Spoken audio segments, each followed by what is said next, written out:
50% de todo o recurso de São Paulo é jogado fora, com morosidade, burocracia, ineficiência, companheirada, corrupção. Primeira coisa, só de trocar um governo por outro governo, esses esquemas todos já começam a cair. E se quiser perguntar, você acha que tem esquema? Acho, não, tenho certeza que tem esquema. Entre educação, saúde, segurança, emprego e transporte, sempre o mais importante é educação. Educação vai economizar na questão de segurança, a educação vai economizar em saúde. Só que a gente não tem educação. A gente tem um sistema chamado escolarização. E a escolarização, a gente investe 25 bilhões na cidade de São Paulo todos os anos para fazer algo. Colocar as crianças no final da escola com 90%, sem fazer interpretação de texto, sem terminar um cálculo básico. Quando eu digo educação a gente prepara as crianças para elas não terem limites. E os seus filhos estão indo para uma ocupação escolar.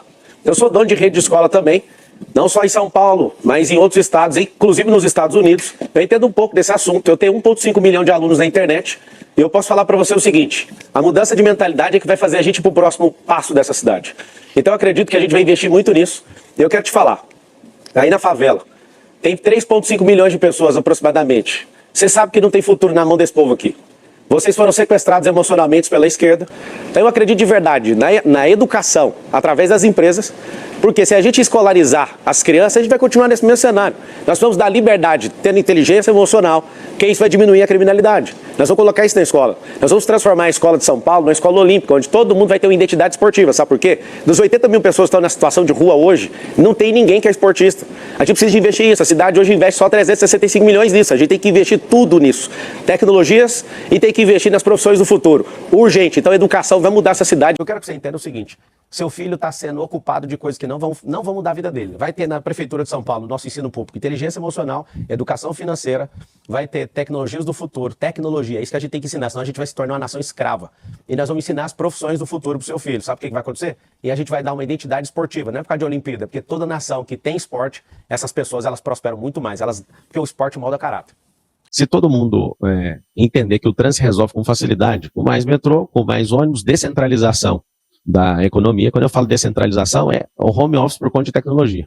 Perda de produtividade, incentivo para contratar mais. Ou seja, a gente contrata mais gente, descentraliza esse movimento todo. Tem 10 rodovias que entram na cidade de São Paulo. A grande ideia para desafogar o trânsito de São Paulo é a gente criar 10 bolsões de estacionamento. Algumas áreas podem suportar de 1.000, 5.000, 10.000, 20.000 vagas.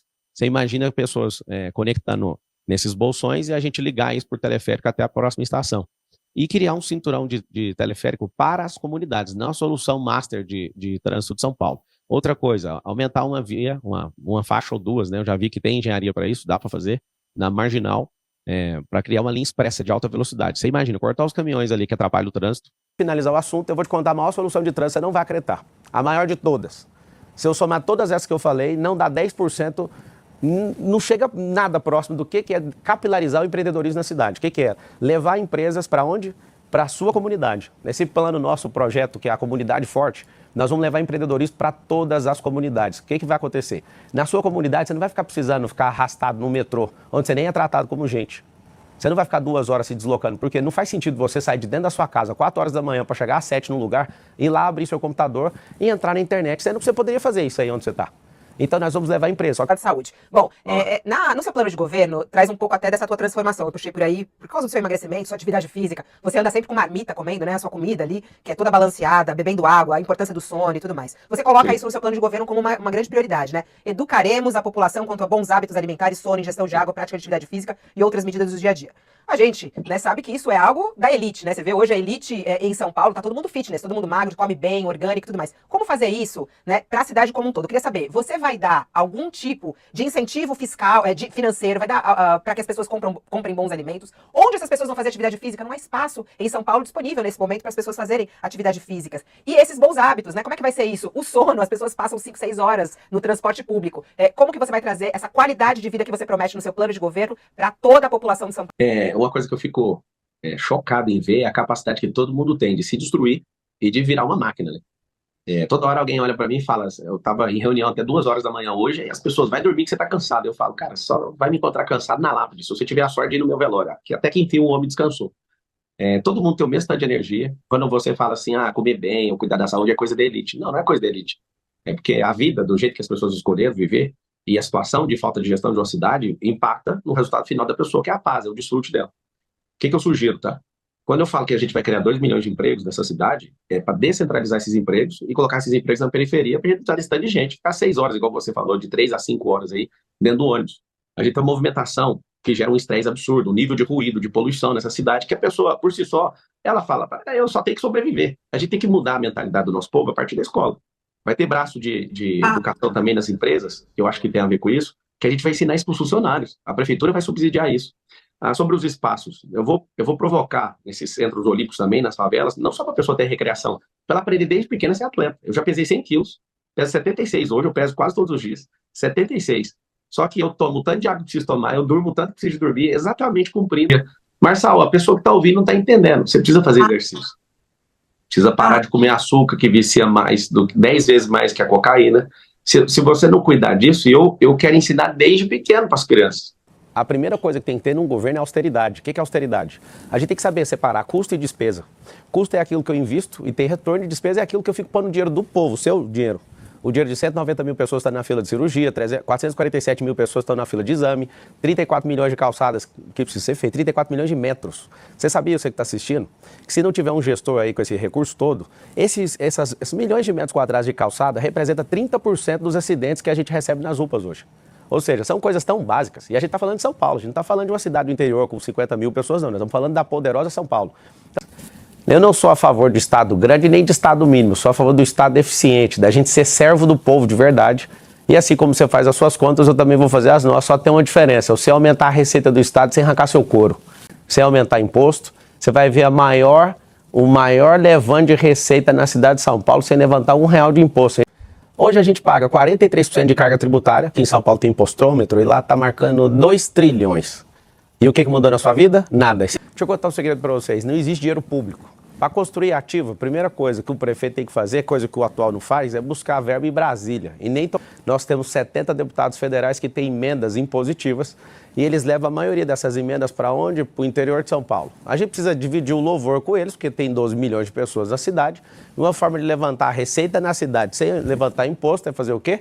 Trazer obras e dividir o louvor dessas obras com quem está trazendo a emenda. Então, eu sou um cara bom de relacionamento e vou fazer com que esses deputados injetem esses dinheiros aqui. Uma outra forma é a gente usar a inteligência na prefeitura e construir empresas que são ativos de tecnologia. Nenhum prefeito do Brasil fez isso até hoje, eu vou ser o primeiro prefeito a fazer isso para o povo. O que é? Imagina a Prefeitura de São Paulo criando um aplicativo. Esse aplicativo, ele gera valor e depois a gente vende esse aplicativo e a gente não vendeu nenhuma riqueza natural da cidade, a gente não vendeu nada que é natural do estado, mas é tecnológico.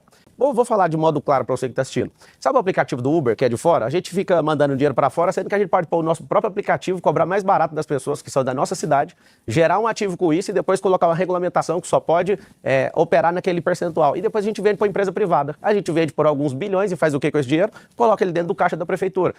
Você vai me ver trabalhando o tempo inteiro para aumentar a receita sem cobrar R$1 de imposto a mais. Sabe o que vai acontecer? Nós vamos equilibrar essas contas, nós vamos servir vocês como nenhum outro político serviu e vai ter um fator. Pela primeira vez na cidade de São Paulo, você vai ver alguém baixando imposto. O senhor falava que havia um desafio para levar os empregos para algumas regiões, porque nas comunidades tem um problema fundiário. A gente tem mais de 1.000 favelas em São Paulo e a maioria dessas favelas tem situação crítica.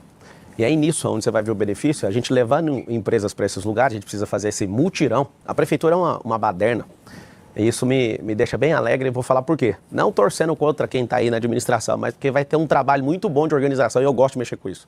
A prefeitura hoje, para vocês terem uma noção, tem 40 mil imóveis e a maioria sem destinação nenhuma. Você que é povo, acho que você já cansou disso. O que é a grande verdade? A gente fazendo essas liberações fundiárias, a gente consegue levar essas empresas para lá e pela primeira vez você vai ver o seguinte, empresa aberta na quebrada vai ter diminuição de imposto. E eu quero saber quantas empresas que não vão querer isso, quantas empresas que não vão querer levar suas oficinas, parte das suas produções para esses lugares. São Paulo tem aproximadamente 7.100, mais ou menos, guardas municipais. Esses 7.000 guardas, no nosso governo, nós vamos triplicar e pela lei a gente consegue chegar até 24 mil. Marcelo, mas você acha que precisa de mais? Até o limite da lei. Nós precisamos de ter sensação de segurança. Então a primeira coisa que eu acredito é nessa capilarização da guarda municipal. A gente precisa firmar um acordo com o nosso governador, que inclusive é alguém que eu gosto muito, respeito muito, alguém que gosta de disciplina, e a gente pode juntar forças para resolver o problema da segurança de São Paulo. O que a gente precisa fazer? Triplicar esse efetivo da Guarda Municipal, por lei a gente consegue chegar até 24 mil, Então, eu posso colocar como promessa de campanha a gente abrir concursos, né, paulatinamente, até chegar nesses 21 mil. Por quê? Porque você imagina o guarda na rua, nas escolas, nos comércios. Quando a gente começar a aumentar e entregar esses concursos públicos, a gente vai começar a capilarizar nos distritos que são praticamente residenciais até chegar aí na comunidade. O candidato hoje, parte da Guarda Municipal usa armamento pesado, houve inclusive compra de fuzis. O senhor defende a continuidade dessa política? Se você não tiver armamento pesado, o que o crime organizado vai fazer em São Paulo? É uma pergunta que eu te faço. Precisaria da guarda ter fuzil? Não precisaria, desde que aqui não tivesse um crime organizado. Presta atenção você que está assistindo. O crime é organizado e a prefeitura é bagunçada. O que você espera disso? Um crime organizado atropela uma cidade inteira. É isso que está acontecendo. Cada 3 pessoas da cidade de São Paulo, uma já foram assaltadas. Uma já foi assaltada. O que significa isso? Você vai ser o próximo, se você não tiver coragem de assumir um novo ambiente político nessa cidade. Vou te dar uma solução da Califórnia que eu vi funcionando. Eu uso na minha segurança pessoal e a gente vai aplicar na cidade de São Paulo. Não precisa de tantas câmeras, precisa saber que tem inteligência nessas câmeras. Se você colocar análise preditiva com inteligência artificial nessas câmeras, você que está assistindo sabe o que significa? Imagina uma câmera que filma e sozinha fica detectando um comportamento suspeito. Não interessa a cor da pele da pessoa. O que interessa é qual o comportamento que ela está indo. Se você começa, isso aí chama pré-crime. Ao invés da gente ficar louco indo atrás de bandido, a gente tem que mostrar para todo mundo que tem alguém vigiando. Ter uma câmera ligada sem um sensor de inteligência artificial não vai adiantar nada. Então nunca precisa chegar nesse tanto de câmera. Segunda coisa, se essa câmera detecta comportamento suspeito nesse pré-crime, um drone sai de cima de um prédio. Claro, gente, nós vamos testar isso primeiro no distrito mais violento da cidade de São Paulo é Pinheiros, distrito de Pinheiros. São 96 distritos. Funcionou no distrito, a população gostou, sentiu segurança naquilo, vamos para o segundo.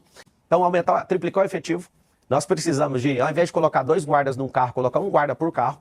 Pelo amor de Deus, né? A gente tem que colocar esses carros aí que não dá nem para andar. Ninguém respeita isso. Tem que ser no modelo norte-americano, que o carro é um escritório.